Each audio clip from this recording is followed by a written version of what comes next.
Hop, je vais reprendre les news, les mecs, parce qu'il faut qu'on avance. Une news que je voulais vous présenter. GameStop ne parvient pas à séduire les traders avec une levée de fonds de 450 millions de dollars, peut-être pour Bitcoin. Alors c'est ça aussi le truc, méfiez-vous. En ce moment, on a une vraie course à l'investissement en crypto, plus spécifiquement sur BTC. Alors certains qui utilisent comme Metaplanet leur trésorerie pour acheter du BTC, d'accord. Et eux, ils sont vraiment comme MicroStrategy dans une quête là-dedans. Il y en a aussi beaucoup qui disent, tiens les gars, ils ont très bien compris le filon, hein. Rien que de mettre une news en se disant, tiens, on va lever de la trésorerie ou on va peut-être mettre de l'argent sur du Bitcoin, juste de dire cette news-là, on va peut-être le faire, leur stock évolue énormément à la hausse. Donc évidemment que de dire on va peut-être le mettre sur du Bitcoin, c'est pas on en a acheté. D'accord. Donc attention. Et donc, on voit hein, sur ça, c'est un graphique là où à l'époque on avait le short squeeze qu'on a tous connu pour ceux qui étaient là sur 2020-2021, ça fait énormément parler de lui. On a eu une correction. Là, depuis, on a réaugmenté avec la news qui était liée principalement à la trésorerie de Bitcoin sur cette entreprise. Mais voilà, méfiez-vous. Il y en a beaucoup qui pourraient le faire en bonne et due forme, en se disant oui, c'est vrai, peut-être qu'on va vraiment le mettre sur du Bitcoin et ils vont le faire. Et je pense qu'il y en a beaucoup aussi qui profitent de cette hype en se disant c'est de l'argent facile. Tu fais semblant de mettre beaucoup d'argent sur du Bitcoin, mais en fait, tu ne le fais pas. Et tu dis, bah non, oui, on pensait le faire, mais au final, on ne le fait pas. Leur stock augmente énormément. Ils en profitent pour vendre une partie de leur stock et puis ils font de l'argent juste avec un effet news. Donc, méfiez-vous. Voilà. Là, on est dans une période où il y a beaucoup de boîtes qui commencent à s'amuser à faire ça. Donc, soyez vigilants. On a eu Metaplanet qui achète encore pas mal de BTC. Là, je sais plus, ils sont à plus de 12 000 BTC qui détiennent. Ils veulent en avoir plus de 30 000 d'ici la fin de l'année. Et puis, je vous avais montré le graphique la dernière fois. Là, ils ont 1234 BTC de plus que Tesla. Donc, ça vous donne un peu un ordre d'idée. Voilà, ils ont 12 345 BTC aujourd'hui et ils veulent en accumuler beaucoup plus. Sur la partie World Liberty, j'en ai entendu parler la dernière fois. Je ne sais pas ce que vous en pensez, les mecs. Alors, je vais vous lire l'article hein, quand même pour que vous puissiez y voir un petit peu plus clair. World Liberty, soutenu par Trump, va publier un audit sur les stablecoins, parce qu'en ce moment, le gros bull run, en fait, globalement, il y a eu deux trucs. Il y a Bitcoin et il y a les stablecoins. Hein.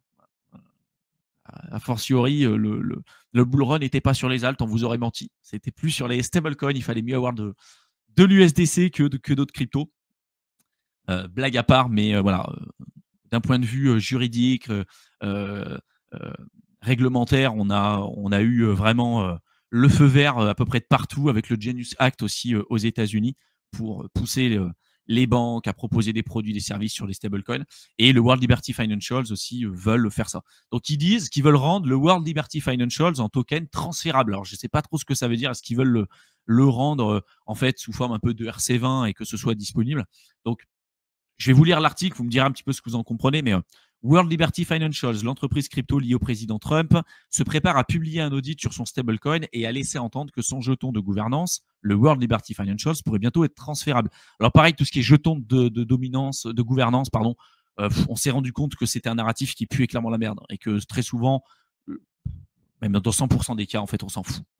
On vous dit que vous avez un droit de vote, mais les droits de vote sont pipés parce que vous avez un droit de vote qui est au prorata du nombre de tokens que vous détenez. Et vu que les fondateurs de projets, les VC et tout ont des montants bien plus importants, en fait, c'est pas du tout une démocratie. C'est un modèle qui fonctionne pas du tout. On l'a vu avec Arbitrum, on l'a vu avec plein de projets. Donc, acheter un token juste parce que c'est un jeton de gouvernance, c'est de la pure merde. Moi, je sais que ça, voilà, historiquement parlant, il n'y a pas eu un token qui a très bien marché en ayant comme narratif le côté gouvernance. Ça ne veut pas dire que par la suite, ils ne peuvent pas rajouter d'autres choses, comme par exemple le fee switch, d'accord? De se dire, tiens, pour le moment, c'est une dominance, puis après, en ayant ça, tu le stakes et tu pourrais potentiellement obtenir des frais qui sont liés aux performances de la globalité de l'écosystème. Donc là, c'est plutôt intéressant, mais du coup, c'est comme un dividende token, d'accord? Ça existe de plus en plus. Il y a Aave qui avait commencé à faire ça. Il y a Uniswap avec le token Uni. En bref, on en a beaucoup parlé aussi sur cette chaîne YouTube. Mais pour l'instant, token de gouvernance, petit aparté, mais pour moi, c'est de la merde. S'exprimant lors de la conférence Permissionless à Brooklyn, voilà, il dit que le stablecoin de la société avait récemment reçu son premier rapport d'attestation d'un cabinet comptable. Parce qu'en fait, ça aussi, je ne l'avais pas dit tout à l'heure, mais sur le World Liberty Financials, ils avaient fait des grandes news en disant ouais, nous, on va faire en sorte de créer un truc super pour la DeFi, machin. En fait, ils lancent un stablecoin. Hein. Un stablecoin qui va être centralisé en plus de ça. S'ils lancent des produits dits décentralisés, dans tous les cas, ça ne le sera pas vraiment parce que ça ne va pas être un fonds décentralisé du tout. Et en plus de ça, ils vont pas réinventer l'eau chaude. Hein. Ils vont arriver, ils vont te sortir du lending, du borrowing, du machin, ce qui existe depuis la création de la DeFi. Donc voilà, c'est encore du sensationnel pour moi pour pas grand-chose. Ils ont ajouté que le rapport d'attestation sera publié sur le site web du projet dans les prochains jours. Il aura également suggéré qu'un changement important pourrait subvenir sur le jeton du World Liberty Financial, le jeton de gouvernance. Il dit qu'il veut pas trop en dire, il veut teaser le truc. En plus d'avoir des droits de vote, on aurait potentiellement d'autres trucs, mais le problème, c'est que ce n'était pas transférable jusqu'à maintenant. Et c'est justement dans cette conférence-là qu'ils ont commencé à teaser un peu le truc. Donc là, le World Liberty Financials deviendrait potentiellement transférable. Confirmant la nouvelle dans un récent article X, le World Liberty Financials a déclaré que son jeton serait bientôt transférable suite à une demande croissante de la communauté. Vous l'avez demandé, nous on vous a entendu, et ils disent on est en train de créer quelque chose de super, big news coming soon, merci pour votre attention, etc. On essaye de se débarrasser. Il y en a beaucoup qui critiquent évidemment parce qu'ils se disent en fait, ils vont lancer un stablecoin transférable, mais qui serait en lien avec finalement ce qu'ils détiendraient et que ça serait un moyen peut-être déguisé pour se débarrasser de leur stock. Hein. Ou de vendre une partie des cryptos qu'ils n'auraient pas vraiment payé parce qu'ils détiendraient une grosse partie de la supply. Voilà, évidemment, Trump qui a levé 550 millions de dollars grâce à 2 ventes publiques de jetons depuis son lancement en septembre 2024. Évidemment, il est le premier placé là-dedans. Trump qui détient plus de 15 milliards de jetons de gouvernance de ce projet, qui est assorti à ce droit de vote, ça lui permettrait, lui, à la fois de gouverner complètement ce qui se passe et puis de gagner beaucoup d'argent. Donc, c'est toujours pareil. Donc, je ne comprends pas trop, en fait, ce qu'ils veulent en faire de ce truc. Je ne sais pas ce que vous en comprenez, mec. Est-ce qu'ils veulent avoir juste un jeton de gouvernance et avoir, en plus de ça, peut-être un stablecoin ou un mix des deux? Franchement, je trouve que c'est confus. Je vois pas ce qu'ils apportent réellement. Ils te disent que ça va être transférable. C'est bon, c'est la grande news. Je veux dire, un ERC20 qui est transférable, je veux dire, il n'y a rien d'extraordinaire là-dedans.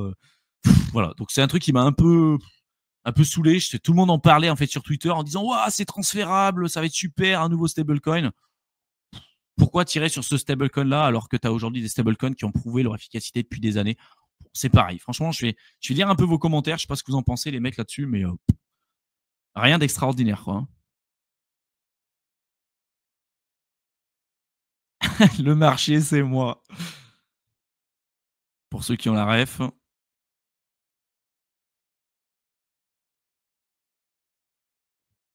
Ouais, c'est ça. J'ai l'impression que vous êtes d'accord avec moi, les mecs. On comprend pas trop. On comprend pas trop l'intérêt de ce genre de truc, quoi. Tout le monde pense que c'est révolutionnaire, machin. Waouh, regardez, ils vont sortir un truc DeFi. Et quand tu regardes le truc, tu dis, mais c'est de la pure merde. Le machin, ça existe depuis 2019. Waouh, ils ont lancé un DEX. Un DEX, c'est super. Ouais, le DEX, ça existe depuis la première itération d'Uniswap. Tu vois, genre, voilà. Je comprends pas l'intérêt de ce genre de truc. La news que je voulais vous présenter aussi, qui fait beaucoup parler d'elle, et on en a parlé un petit peu tout à l'heure, c'est la partie sur Ledger. D'accord? Donc, la partie sur Ledger, et ce qu'on observe, c'est une communication qui a été faite pour les développeurs. D'accord? Ça n'a pas été fait à destination des particuliers de ce que je vois. D'accord? Pareil, je mets des pincettes sur ce que je dis parce que on n'a peut-être pas toutes les informations et on sait à quel point Ledger sont hyper bons en communication. D'accord? Évidemment, c'est du sarcasme.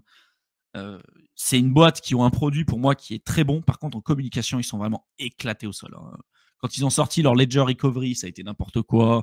Quand ils ont commencé à faire de la communication en mettant Ledger avant-gardiste sur le côté style vestimentaire et tout, en développant des colliers qu'on porterait autour de cou avec une Ledger ici. Quand tu vois les enlèvements, les kidnappings et les machins, tu te dis mais mec, à quel moment tu vas te balader avec ta Ledger pour que ce soit tendance et beau en mode la Garfield de la crypto, tu vois? Je me dis, mais en fait, t'as rien compris, quoi. Donc, voilà. Oui, ils ont un produit pour moi qui reste, même malgré tout ça, pour le moment, le meilleur du marché. On en parle beaucoup avec Mickaël. Par contre, voilà, en communication commerciale, pour moi, ils sont vraiment pourris. Il y a des gros problèmes là-dessus. Et la news qui est tombée, de ce que j'en ai compris, c'est pour ça que je mets des pincettes là-dessus. Évidemment, on n'a peut-être pas toutes les infos. On n'est pas gestionnaire d'une grande entreprise comme ça. ils ont annoncé aux développeurs l'arrêt du fait de maintenir et de continuer de soutenir en fait le développement et le maintien du Ledger NanoS classique. D'accord. Le gros avantage qu'on avait avec le NanoS classique à l'époque, dont ils ont déjà arrêté la création et le développement il y a de ça maintenant un certain temps, c'est que de ce qu'on avait compris aussi, toujours pareil, il n'y avait pas de compatibilité avec les mises à jour du recovery. D'accord. Ça aussi, on en parle beaucoup sur Crypto Investisseur, hein, pour ceux que ça intéresse. D'accord, ça fait partie de comprendre où est-ce que vous mettez votre pognon. Hein. Si a priori vous mettez votre pognon dans un truc où il peut y avoir des backdoors, c'est intéressant de savoir un petit peu ce qui se passe derrière. Donc je vais passer assez vite dessus. Mais là, ils auraient annoncé aux développeurs une fin du maintien. Voilà, c'est cette news-là. Je le mets en avant. L'arrêté, en fait, déjà de la création et du développement du NanoS classique et l'arrêté du maintien des prochaines mises à jour sur ce portefeuille-là. Alors, il y en a qui disent que c'est tout simplement plus forcément compatible. Et il y en a plutôt comme moi qui pensent que c'est un moyen déguisé pour pousser les gens à se dire tous ceux qui ont des NanoS classiques sont obligés de les foutre à la poubelle parce qu'il y a un risque en termes de sécurité. Si demain il y a des failles, des machins, et que le hardware n'est pas mis à jour, le firmware n'est pas mis à jour et n'est plus supporté par Ledger, vous avez des failles de sécurité qui pourraient arriver par la suite et du coup vos cryptos ne seraient plus en sécurité. Ce qui est quand même la base pour moi de Ledger, c'est de maintenir la sécurité pour les produits qu'ils développent. Donc après, est-ce que c'est un souci qui est lié d'un point de vue fonctionnel et que techniquement parlant, véritablement, moi je pars toujours du principe que la boîte reste honnête. Voilà, c'est pour ça que je mets toujours des pincettes et que sur Internet, on voit toujours beaucoup de trucs.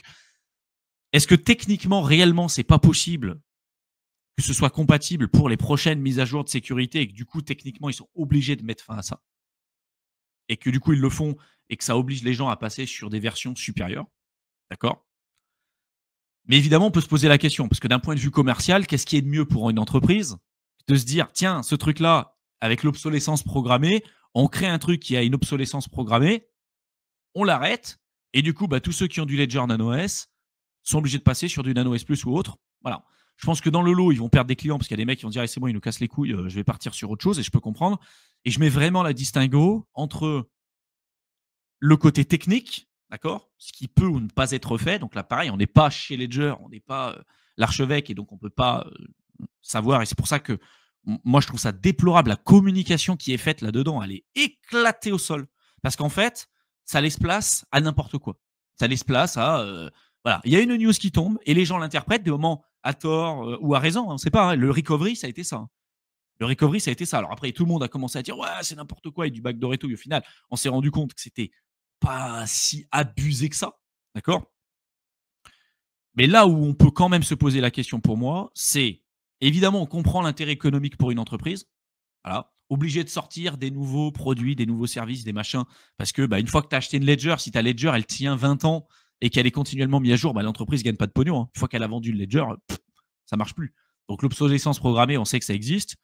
Simplement là, le fait d'inciter les utilisateurs à racheter une Ledger et du coup de réinscrire de nouveau leur 24 mots, c'est des failles de sécurité. Hein, si tu es une entreprise qui travaille dans la partie purement sécurité des utilisateurs et que c'est ta priorité numéro 1, inciter les utilisateurs à ressortir leurs 24 mots pour les remettre sur une Ledger, le nombre d'arnaques qu'il va y avoir, le nombre de phishing qu'il va y avoir, en plus de ça, les données et les datas qui ont été leakées de chez Ledger, on les connaît. Hein. Donc, le nombre d'appels téléphoniques que vous allez avoir, le nombre de messages que vous allez avoir. Enfin bref, tu vois, on connaît ce truc-là. C'est pour ça que moi, s'il y a bien un truc que j'excuse pas, même si je peux le concevoir et le comprendre pour une entreprise, c'est que le fait de gagner plus d'argent, ça fait partie du seuil d'une entreprise et je peux comprendre. Mais là, le gros problème pour moi, c'est la communication. En fait, on n'est pas censé découvrir ça comme ça.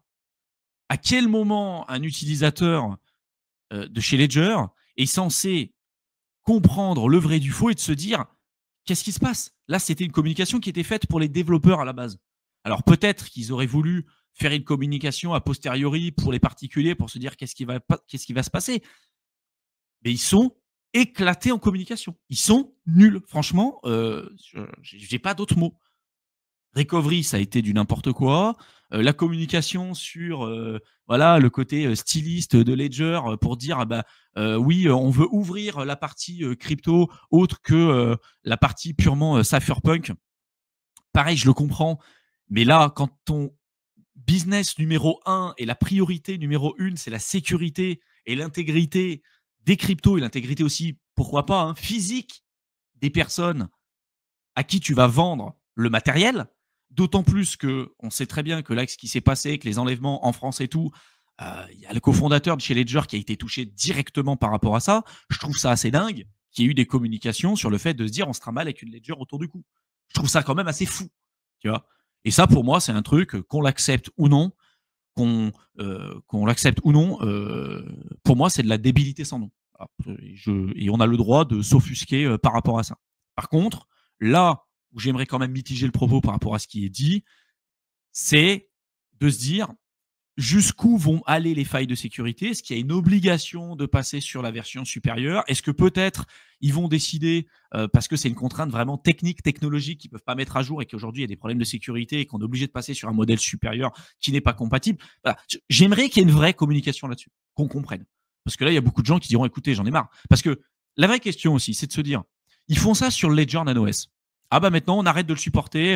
Voilà, pas de communication, mais en mode c'est bon, on arrête, on ne le supporte plus. Donc, on est obligé de passer sur le Nano S Plus ou le Nano X. Qu'est-ce qui les empêche demain de se dire on a sorti le Nano Z, XY, peu importe, et de se dire bah, on arrête de supporter le Nano S Plus, on arrête de supporter le Nano X. Et donc d'inciter les gens continuellement à racheter des nouveaux produits ou des nouveaux services. Voilà. Ça, c'est une pratique, moi, qui me casse les couilles. Alors, je ne sais pas vous, hein, mais ça, moi, perso, ça me casse les couilles. Néanmoins, maintenant que c'est dit, hein, ça reste, pour le moment, le ledger, le produit qui est le plus sécurisé, le plus sécuritaire. Il n'est pas open source, contrairement à Trésor. Mais Trésor, il y a eu des failles de sécurité. Tangem, il y a eu des failles de sécurité. Il y en a eu plein d'autres, d'accord, qui ont eu des vrais problèmes. Ledger, c'est le seul, pour le moment, qui n'a pas eu de faille de sécurité. C'est le seul. Donc, c'est le produit qui est le plus sécurisé. Donc, il n'y a pas mieux, en fait, pour l'instant, sur le marché. Il y en a certains qui décident de se dire c'est trop compliqué à utiliser ou peu importe. Voilà, on en parle depuis des années. Aujourd'hui, malheureusement ou heureusement, hein, on peut être fier de la licorne française et tout. On peut se poser des questions sur la politique commerciale, la communication qui est faite. Pour moi, c'est logique. Mais si on veut un produit qui est sécurisé, pour moi, pour l'instant, hein, c'est pas mieux que Ledger. Après, on peut évidemment splitter les risques. Hein. Rien n'empêche d'aller prendre un Trésor ou n'importe quoi. Voilà. Pour moi, les deux meilleurs aujourd'hui, c'est Trésor et c'est Ledger. Et d'ailleurs, on a le meilleur des deux mondes des deux côtés. Trésor, vous avez le produit open source, mais qui a eu des problèmes, notamment par rapport à leur puce, sur le device physique. Et Ledger, pour l'instant, c'est pas open source, mais il n'y a jamais eu de problème sur leur appareil en physique. Voilà. Donc, je pense qu'il va y avoir une vague, et peut-être qu'il y en a beaucoup d'entre vous qui ont une Ledger Nano S. Et pour moi, il va y avoir un intérêt à passer sur la version supérieure, parce que dans tous les cas, vous ne pouvez pas rester sur une version qui ne sera pas upgradée. Là, c'est un risque important pour vos cryptos. Donc, pour moi, il va falloir passer sur la version supérieure. Donc, vous verrez ce que vous souhaiterez faire ou non. Si vous voulez passer sur la version supérieure, nous, je sais qu'à l'époque, on avait négocié des deals avec Ledger, et je vous mettrai le lien dans la description et je vous mettrai le lien aussi dans la section commentaires pour ceux que ça intéresse. Vous allez avoir des avantages à passer par notre lien, vous allez avoir des livraisons privilégiées. Si vous allez passer avant pas mal de gens, vous allez avoir des livraisons prioritaires et tout un tas d'autres choses si vous passez par notre lien. Et en plus, vous soutenez la chaîne. Donc, n'hésitez pas vraiment à le faire. Et voilà, il y a une vraie question à se poser. Là, il y a une vraie question. Je viens de vous donner toutes les infos. Le dilemme, c'est ça. C'est que pour moi, aujourd'hui, il n'y a pas de meilleur produit pour protéger les cryptos que chez Ledger. On peut être amené à splitter, prendre du Trésor, prendre du Ledger, prendre les deux. S'ils s'amusent à faire ça sur le Ledger Nano S, qu'est-ce qui les empêche plus tard de faire pareil sur le Nano S Plus, sur le X, etc. S'ils sont mauvais en communication aujourd'hui, qu'est-ce qui ferait qu'ils ne seraient peut-être pas mauvais plus tard encore sur la communication? Et est-ce que c'est lié à une contrainte technique, technologique, qui fait que vraiment, en fait, il y a un problème de sécurité sur les Nano S et qui peuvent plus se permettre de le maintenir à jour ou ça leur coûte trop cher pour pouvoir le faire, ce qu'on peut comprendre aussi. Et du coup, ils passent sur la version supérieure. Mais voilà, quoi qu'il en soit, il y a une décision à prendre. Et la décision, pour moi, c'est pour vous, hein, je vous le dis, c'est de ne pas rester sur une Ledger Nano S classique. Je ne pense pas que ce soit obsolète immédiatement. Il y a encore un moyen de pouvoir, je pense, se mettre à jour, creuser, peut-être attendre une communication de la part de Ledger. Mais voilà, Je pense que c'est important pour vous de ne pas rester sur quelque chose comme ça qui ne sera pas upgradé. Avec un firmware qui ne sera pas upgradé, vous mettez à risque vos cryptos. Donc, pour ceux que ça intéresse, je vous mets le lien de Ledger. Si vous voulez passer par notre lien, hop, je vous le mets ici. Vous avez des avantages à passer par notre lien et également, ça soutient la chaîne. Donc, n'hésitez pas à le faire. Je vous le mets là dans la section commentaires et je vais vous le mettre dans la description de la vidéo. Comme ça, vous l'aurez et faites-le. Et je pense qu'il y a un intérêt de le faire. Moi, je sais que je vais en reprendre. Je vous dis ce que je fais aussi. Je vais en reprendre. Et je pense qu'il y a un intérêt de le faire quand même aussi assez tôt, parce qu'évidemment qu'il va y avoir un boost en termes de vente et peut-être que du coup, ils auront peut-être des difficultés à suivre et à gérer les délais. C'est pour ça qu'en passant aussi par le lien, vous avez des livraisons prioritaires. Donc, vous voyez, tous ceux qui nous disent « Ouais, vous supportez Ledger, quoi qu'il en coûte et tout », non, on critique aussi. Mais après, force est de constater que pour l'instant, par rapport à tout ce qui existe, il n'y a pas une boîte qui arrive en termes de sécurité de ce que propose Ledger. C'est comme ça. C'est pas grave, c'est comme ça. Ça fait chier. Moi, j'aimerais qu'il y ait plus de concurrence. Franchement, j'aimerais qu'il y ait encore plus de concurrence, qu'il y ait des mecs vraiment qui les explosent d'un point de vue sécurité. Pour l'instant, c'est pas le cas. Et quand il y a des trucs à critiquer, on critique, évidemment. Aussi. C'est quoi l'alternative concurrente Tangem? Je voulais me prendre Ledger, mais ça me donne pas envie. Tu jetteras un coup d'œil sur Tangem, ils ont eu des soucis aussi. En fait, Tangem, en soi, c'est pas mauvais. Ils ont fait un gros travail sur la partie, notamment mainstream. Par contre, il y a eu des failles de sécurité. Alors, on en a beaucoup parlé sur YouTube, donc tu jetteras un coup d'œil. Christopher, soyons honnêtes, si l'obsolescence programmée en vue de faire du chiffre, comme tu dis, une entreprise, blabla, le chiffre, et si c'est vrai, elle se doit, j'ai mon entreprise moi-même. C'est ça. En fait, tu vois, je suis pas en train de défendre. Voilà, on parle entre personnes qui comprennent globalement comment ça marche. Une entreprise, l'objectif, c'est de faire du profit. Là où ça me dérange, et là où ça peut me déranger, c'est quand c'est fait du profit au détriment des utilisateurs et de la valeur première de ce pourquoi ils se battent. C'est pour ça qu'aujourd'hui, on n'a pas toutes les infos. Si réellement le changement, il est fait de ne plus supporter Ledger Nano S, en se disant on ne supporte plus Ledger Nano S, parce que techniquement parlant, c'est plus possible de le faire et il y a un problème de sécurité, je le comprends. Si par contre, c'est du côté profit, évidemment, ils ne vont pas le dire comme ça, mais là, ça me pose tout de suite plus de problème, parce que ça met en risque beaucoup de gens qui vont acheter des ledgers à droite, à gauche, qui vont faire tout un tas de choses, et plein de gens qui vont se faire niquer leur clé privée, qui vont devoir réinscrire leur truc. Enfin, tu vois, ça met à risque et ça met en péril les raisons pour lesquelles cette boîte existe a priori. Tu vois, et c'est ça qui me pose problème. Donc oui, faire du profit, oui, faire de l'argent. Et franchement, ça, pour moi, faire de l'argent, il n'y a aucun problème. Tu vois. On est tous là pour faire du pognon.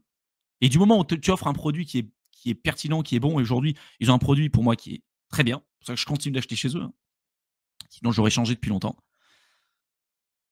Mais la question à se poser, c'est ça, c'est qu'en fait, cette obsolescence programmée, on l'a sur le Nano S. Là, ils le mettent en place. On n'a pas le fin mot de l'histoire, on verra. Qu'est-ce qui les empêche de se dire on le mettra sur le Nano S Plus, et on le mettra sur le Nano X, et on le mettra sur le Stax, et on le mettra sur d'autres trucs, tu vois? Je sais pas. Et à quel point on n'aura pas l'info plus tard. Et moi, c'est ça qui me pose problème. Tu vois ce que je veux dire? Et le pire, c'est que ça peut pousser des gens à aller vers des alternatives aussi qui sont moins sécurisées.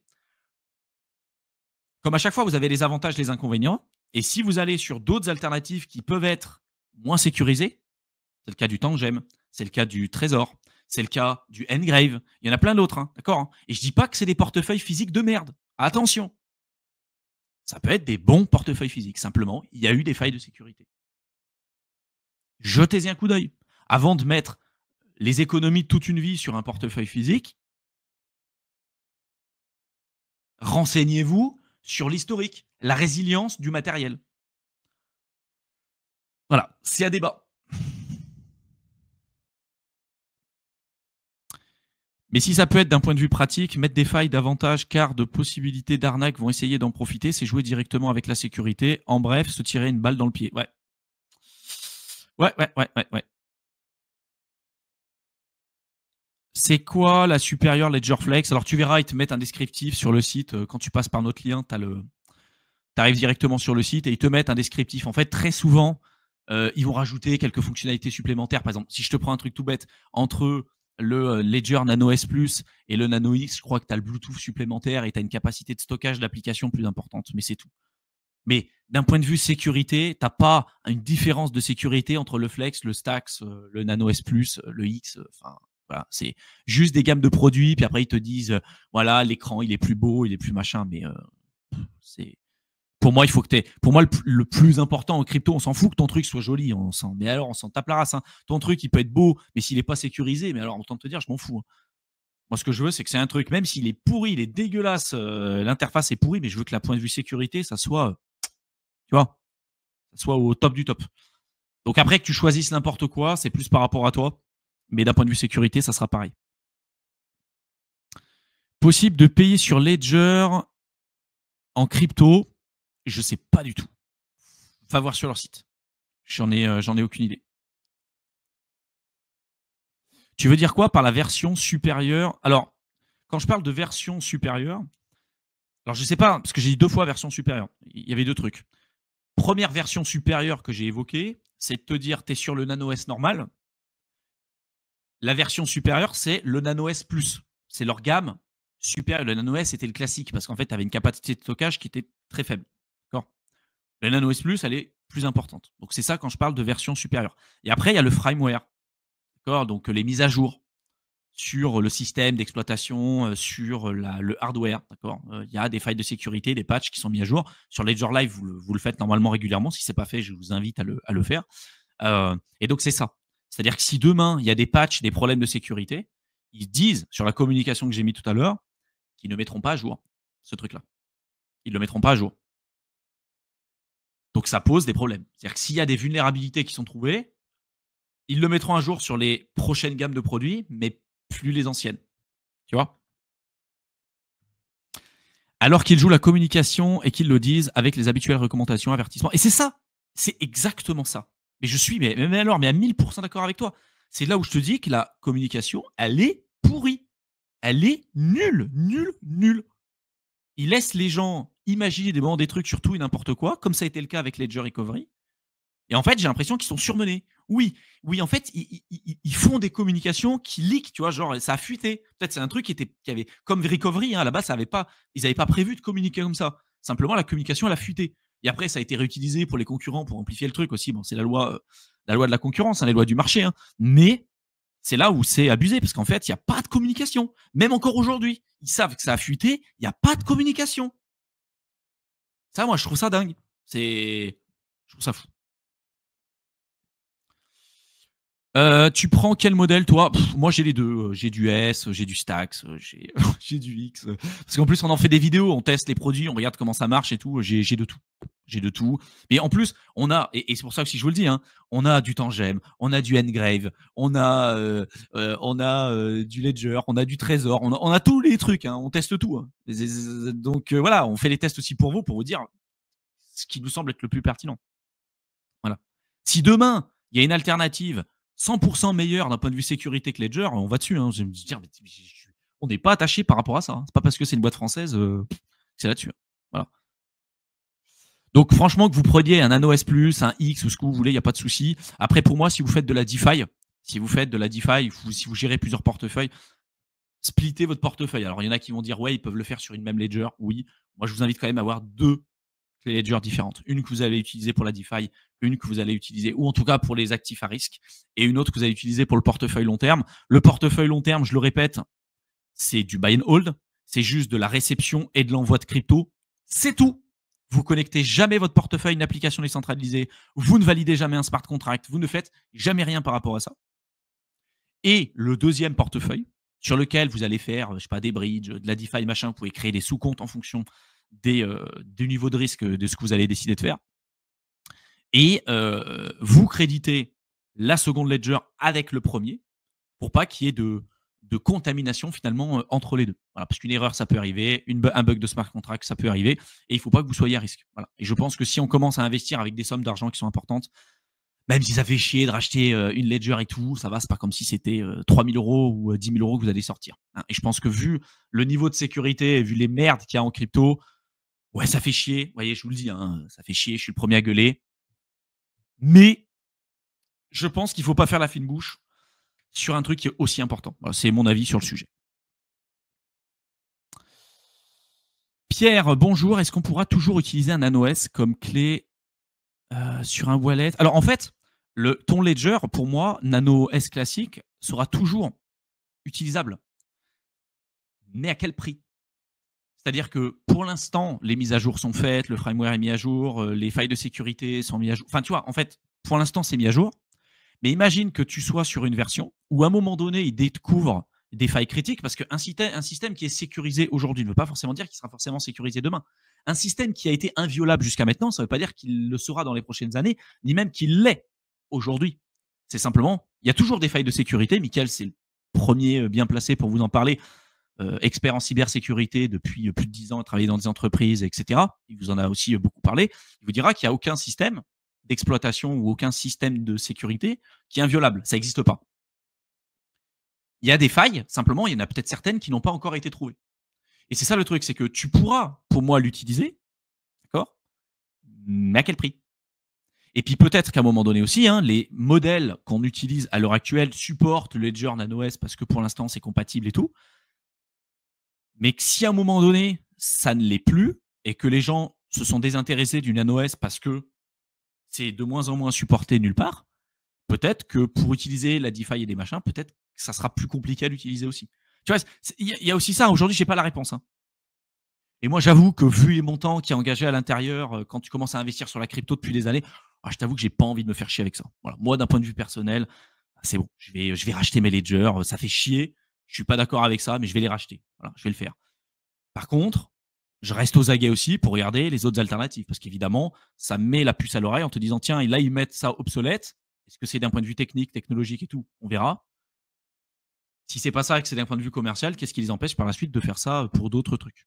Voilà. Mais je pense que si on est sérieux en crypto et qu'on a vraiment pas mal d'argent dedans, tu peux pas te permettre de faire la fine bouche pour quelques centaines d'euros sur une ledger. Ben, ça serait trop bête de prendre un risque par rapport à ça.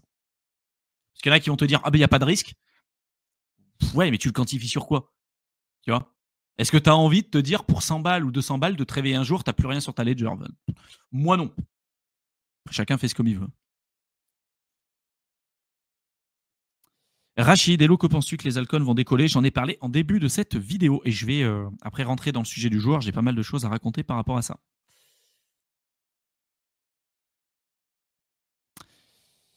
Seb, si demain ils arrêtent la mâche sur l'NanoS+, je crois que je remplace les miennes par des trésors. Ouais, voilà. Après, bon, je pense que les deux sont très bien. Les deux leaders, c'est Trésor et Ledger. Donc voilà. D'ailleurs, on vous a mis, le lien pour Ledger et pour Trésor hein, dans la description. Vous avez des avantages pour passer par nos deux liens. Je vous ai parlé de Ledger, mais si vous voulez vous procurer les trésors, pareil, hein, vous avez le lien juste en dessous. Je vais vous montrer un petit peu ce que c'est. Hop. Dans la description, en fait, vous avez un lien. Je vais vous partager mon écran pour que vous voyez un petit peu ce qui se passe. Et ensuite, on rentrera dans le sujet du jour. Donc, dans la description, là, vous avez un lien. Nos outils crypto, les meilleurs deals négociés pour vous. Pour chacun des deals que vous allez voir à l'intérieur, on a négocié des avantages pour vous. Donc, évidemment, ça soutient la chaîne, hein, évidemment. Mais ça vous permet, vous, d'avoir un certain nombre d'avantages. Donc, dans la description, vous avez un outil. Vous avez le lien qui vous dit outils, comme je l'ai dit tout à l'heure. Je ne sais pas si ça avait bien partagé mon écran. Mais voilà, ça s'appelle Nos outils crypto, les meilleurs deals négociés pour vous. Je vous le mets dans la section commentaires également. Tac, comme ça, vous l'avez les amis. Voilà. Et là, en fait, vous avez tout. Je vous ai parlé de Ledger, je vous ai mis le lien de Ledger tout à l'heure. Mais là, vous cliquez du coup sur le lien, vous allez arriver là-dessus. Je vous ai fait une petite vidéo explicative ici. Et là, vous avez tous les liens avec les avantages qu'il y aura à l'intérieur. Donc, pour Ledger, Trésor, CryptoTag, CryptoSteel, etc., etc. C'est les outils qu'on utilise aujourd'hui tous les jours. Et sur la plupart, on a négocié des deals comme par exemple soit des réductions, soit des livraisons plus rapides. Donc voilà, vous cliquez ici sur acheter et vous avez le lien qui va vous renvoyer sur le site officiel. Donc vous avez Ledger et Trésor qui sont les deux plus gros. Puis après, pour tout ce qui va être plaque plaques pour protéger vos cryptos, éviter de les mettre sur des bouts de papier, comme si chez Ledger.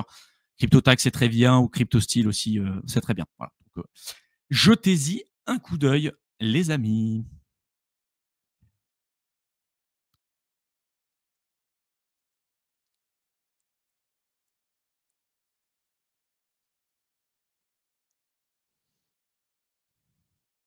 Ledger fait peut-être aussi un calcul de maturité. Ils doivent se dire les portefeuilles sont de plus en plus conséquents, donc les gens sont prêts à investir plus d'argent. Ouais, c'est ça. Mais en fait, voilà, c'est une vision capitaliste d'une entreprise normale, une entreprise qui. Les gens se disent ah, ils font ça pour gagner de l'argent. Mais évidemment, évidemment qu'ils font ça pour gagner de l'argent.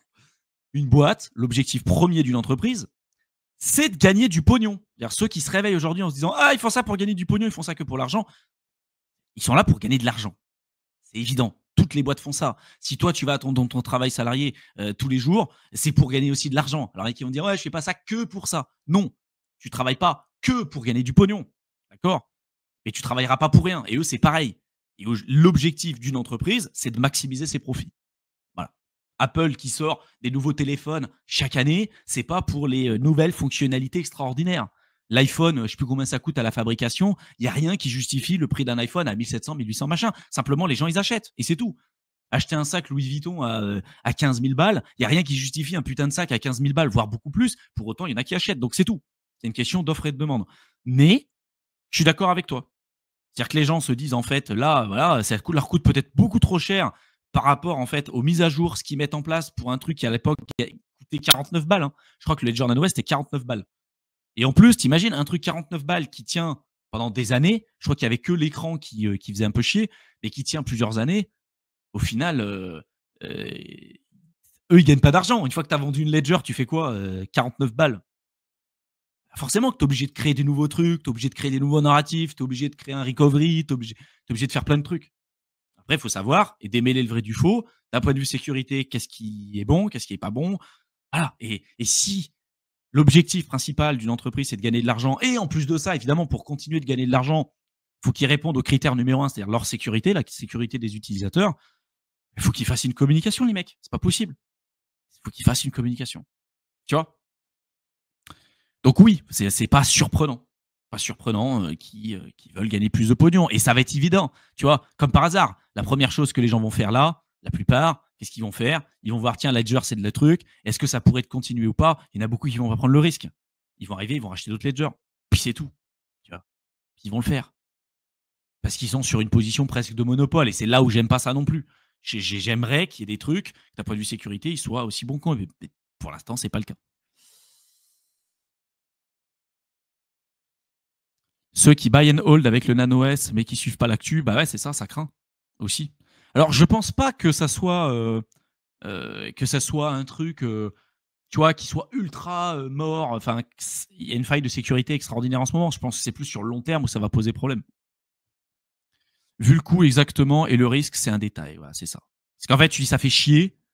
Et t'arrives, t'achètes une Ledger, t'as quelques centaines d'euros. Est-ce que tu veux mettre en péril les années que t'as mis à investir en crypto pour quelques centaines d'euros pour prendre un minimum de risque? Moi, non. Moi, je le fais pas. Il y en a qui le font. J'ai connu des mecs qui avaient des centaines de milliers d'euros en crypto, qui ont tout perdu parce qu'ils l'avaient laissé sur FTX et machin, parce qu'ils se sont dit 50 balles pour une Ledger, c'est cher. Ah bah écoute, c'est plus cher de l'avoir laissé chez FTX. Hein. Et FTX, encore, ils vont récupérer un peu de thunes, mais de l'avoir laissé sur d'autres plateformes comme Celsius et tout, voilà. Tu vas vite comprendre comment qu'il ne faut pas trop rigoler sur ce genre de truc. Quoi. Salut Thibaut, j'ai un Nano S depuis quelques années, mais j'hésite entre le Nano S Plus et le Nano X. Quid de la sécurité Bluetooth? Alors moi, le Bluetooth, je l'utilise pas. Clairement, je l'utilise pas. Bluetooth, pareil. C'est un truc. En fait, moi, je pense que je suis un gros boomer là-dedans. Hein. Je suis vraiment un gros boomer, mais je suis toqué avec ça. Il y a plein d'autres trucs et plein de problématiques qu'on peut avoir avec le Bluetooth. D'accord? Pour moi, il y en a qui vont dire que tu es un gros boomer dans ta manière de fonctionner, mais pour moi, une Ledger, ça se branche localement sur le PC et ça se gère localement. Terminé. J'en ai rien à secouer, que ce soit Bluetooth, que ce soit machin, parce qu'en plus de ça, si c'est Bluetooth, ça veut dire quoi? C'est-à-dire que tu peux l'emmener de partout, ça veut dire que tu peux commencer à le connecter à ton téléphone, et ça, évidemment, que c'est pas du tout sécurisé. Tu vois, ça laisse la porte ouverte à plein de merde. Donc, que ce soit le Nano X ou le Nano S Plus, tu le branches en local sur ton PC, tu le gères en local sur ton PC et c'est tout. Terminé. Voilà. Alors oui, tu as la fonctionnalité Bluetooth sur le Nano X et tu as une meilleure ouverture sur la partie. Tu as plus de. Merde. Tu as plus de capacité de stockage. Mais en fait, quand il te parle de capacité de stockage, c'est pareil. C'est pour faire vendre du papier. En fait, c'est pour te permettre d'installer simultanément plusieurs wallets et plusieurs portefeuilles. Mais même avec la Nano S normale qui te permettait d'installer 3 voire 4 applications, si tu voulais en installer une 5e, t'en supprimes une première et t'installes l'autre. Ça marchait aussi bien. Il n'y avait pas de problème. Et voilà, les gens, après, ils veulent moins se faire chier, ce que je comprends aussi, parce qu'après, avoir 4 applications quand tu as plusieurs portefeuilles, c'est vite le bordel. Et voilà, tu vois, entre la Nano S Plus et la Nano X, il y en a une qui a une batterie avec le Bluetooth qui a une capacité de stockage plus importante et l'autre qui en a un peu moins, mais franchement, pour moi, c'est pareil. Moi, je l'utilise toujours en local, donc je me fais pas chier par rapport à ça. Voilà un petit peu ce que je voulais vous dire là-dessus.